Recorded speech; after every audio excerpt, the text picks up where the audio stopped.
জীবনে যদি ভালোবাসা কেউ অন্ধ হয়ে থাকে সেটা একটা ছেলেই হতে পারে, কারণ একটা ছেলে কোনোদিন দেখবে না রিলেশনে আসার আগে যে সেই মেয়েটা বড় লোক না গরিব, তার কাছে কত পয়সা আছে, তার ব্যাকগ্রাউন্ড কতটা খারাপ, সেই মেয়েটার কি ম্যাটার করে, সেই মেয়েটার বাড়ির লোক কেমন, সেই মেয়েটার রিলেটেড ফ্রেন্ডরা কেমন, কিচ্ছু দেখে না। একটা ছেলের যদি কোনো মেয়েকে ভালোবাসে তাকে সে তার দুনিয়া ভাবতে শুরু করে দেয়। ওই মেয়েটার বাইরে তো তার কোনো দুনিয়াই এক্সিস্ট করে না, তার কোনো ফিমেল ফ্রেন্ড, কোনো ফ্রেন্ড ম্যাটার করে না তার সাথে কে কিরকম বিহেভ করছে। সে মেয়েটাকে একটা বাচ্চার মতো ট্রিট করতে শুরু করে দেয়। সে সকাল থেকে রাত শুধু এটা ভাবে যে আমি তাকে আরো কি করে একটু ভালো রাখতে পারবো। এটাই হয়েছে একটা ছেলের ভুল, কারণ বেশিরভাগ মেয়েরাই একটা টাইম পর এটা ভাবতে শুরু করে দেয়, ঠিক আছে আমি এগুলো তো পাচ্ছি কিন্তু আমি আরো বেটার ডিজার্ভ করি, আমার এগুলো নিয়ে হবেই বাকি, এগুলো নিয়ে জীবন চলবে না, ভালোবাসায় জীবন চলে না।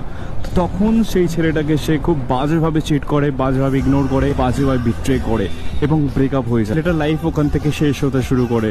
এই পৃথিবীর সমস্ত মায়া থেকে তার মায়া চলে যায়, কোনো আবেগ ইমোশন তার কাছে কিচ্ছু ম্যাটার করবে